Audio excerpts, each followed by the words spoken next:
Hello, today's video is about how to revise Sheila Birling in 5 quick quotes. This is from An in Spectacles by Priestley.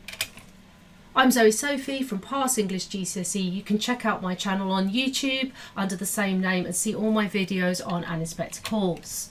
So Sheila Birling is a middle class girl in a play set in 1912.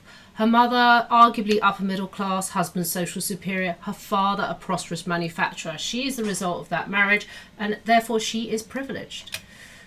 Quote number 1. She declares when hearing about her father's treatment of Ava Smith, "But these girls aren't cheap labour, they're people." And she's right, of course. Adjective, cheap, connotes sort of something being inferior, maybe not worth so much, or even worthless. I mean, people have been described as cheap and it's meant in a really nasty way. They're not cheap labour, dash, sort of separation of thought here. You can write about dashes if you can make reference to how it's delivered in the line. They're people. She's showing humanity here by identifying something that arguably her father has not, in the fact that he's been, it depends on lots of factors, but arguably he could be seen as being heavy-handed by sacking Ava. You know, she's the ringleader of a strike. It could have brought his business down badly. And, you know, as you can see from this diagram, Sheila, like Mrs. Birling and Eric, were dependent on the money that Mr. Birling could make from the business. So a lot rides on how bad Ava was, but to sack her in 1912, if you didn't have a job, no money, nothing, no food, no welfare. It was serious. So these girls aren't just cheap labour, they're people and they need money. She could see that maybe they didn't have enough money to live on. Maybe they needed more. So she shows her humanity here early on in Act 1. However, we then find out her part in Ava Smith's demise, and she got her sacked from Millwoods. So she's the second Birling to help Ava lose her job. She says, if she'd been some miserable plain little creature, I don't suppose I'd have done it. But she was very pretty and looked as if she could take care of herself. I couldn't be sorry for her. So, you know, this is really confessional in nature. And I think it shows as much about Sheila's own state of mind as it does about anything that Ava may or may not have done. You know, Sheila's feelings, really. I would say that it's clear that Sheila is insecure, because she said it would have been if she'd have been miserable, plain, and she even, little creature, that's probably more of the time rather than meaning thing from the deep.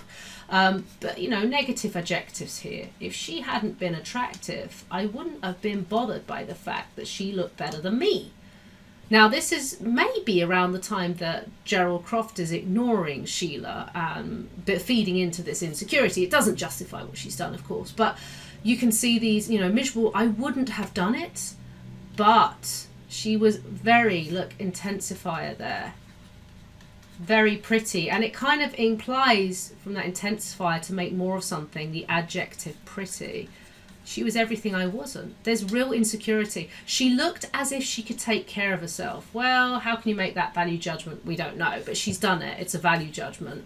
She's sort of, used her prejudice, really, and decided that she looked capable.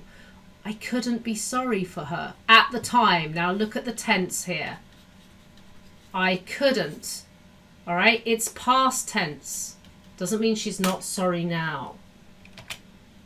Number 3. Eagerly.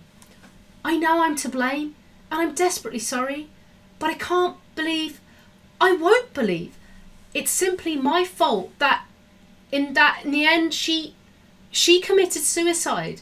That would be too horrible. Look at all the dashes. Again, Priestley loves using dashes, but it to here, it can either mean a separation of thoughts or it can indicate, for thinking about what you're going to say. But I say the dashes here really indicate sort of the distress that she's feeling as she's trying to summon up her feelings. Look at this. Intensifier sort of stroke adverb. I'd say it's more of an intensifier because desperately sorry, deeply sorry. She's really contrite, like a brother, really. Really sorry for what she's done.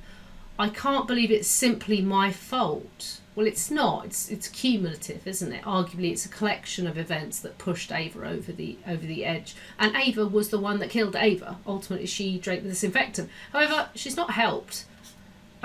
She can't believe it's simply her fault she committed suicide. It's too horrible to bear. Now, I'd use horrible. I mean, it's an adjective. It's describing, but you can say superlative.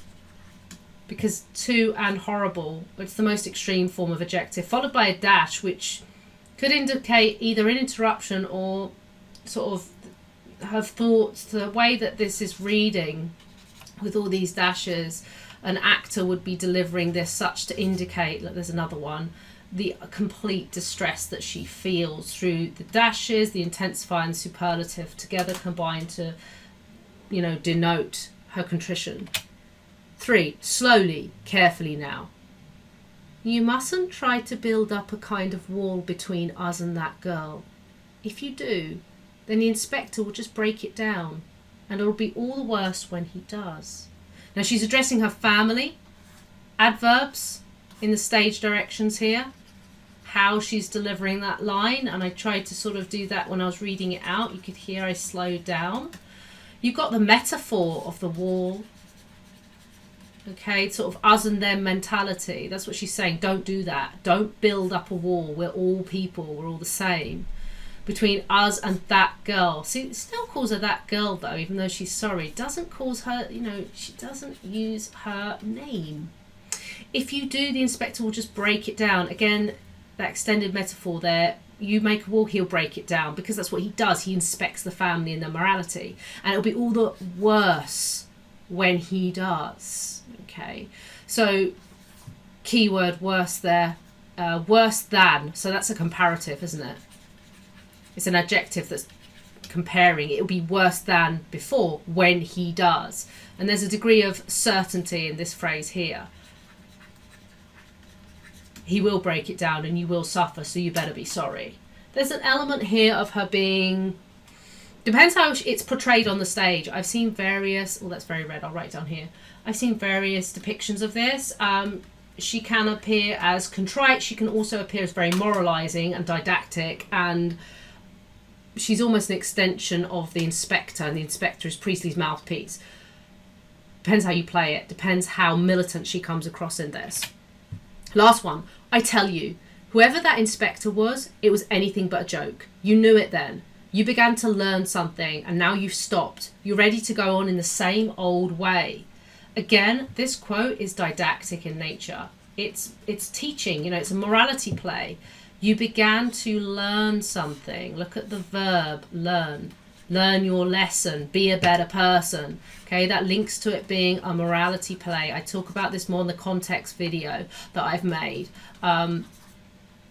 You began to learn something. Now look, past tense here, as in you're not anymore. And now you've stopped. You're ready to go on in the same old way.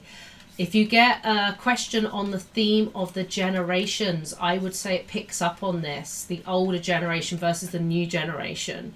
And again, in the context video, it's set in 1912 where you've got one government in place, and it's written in 45 when there's a completely different government in place. And the younger generations like Sheila would have been much more sort of Labour Party sort of thinking. Whereas this was a liberal government, but sort of liberal in the 1912 sense, or closer to the Conservatives. Not Conservatives, obviously liberal and Conservatives are different, but it was closer in terms of that political ideology. Sheila is emphasising here that her parents and Gerald aren't listening. The inspector taught them something, and just because he's been potentially proven to be a joke to them because it was a hoax, because they can't validate his identity, you're not learning anything. This is after the first denouement in the play. Remember, there's a double denouement, and the second denouement's right at the end when the phone rings. Okay, right on the last page of the play text as you read it. Is anything but a joke. I mean, look at the connotations of joke. That trivializes him. Trivializes him. But he's anything but trivial. He inspects the morality of the family and finds them wanting. So to summarise, Sheila Birling is pleased with life, certainly at the beginning. She's a capitalist. She's the product of two capitalist marriage, but she turns socialist very quickly, a bit like her brother. But she's probably the character that changes the most in the play. She is pretty. She's malleable. What does malleable mean? It's someone that's impressionable, okay? She can be changed. So I guess she's the opposite of her mother, who's resolute and fixed in her thinking.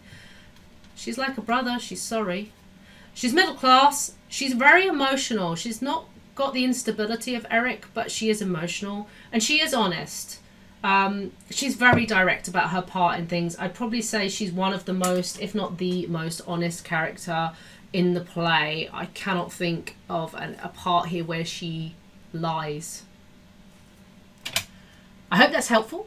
If you've got any questions, do reach out. Otherwise, my website's displayed there and you can see other videos on Annie Spectacles in my channel. Thank you.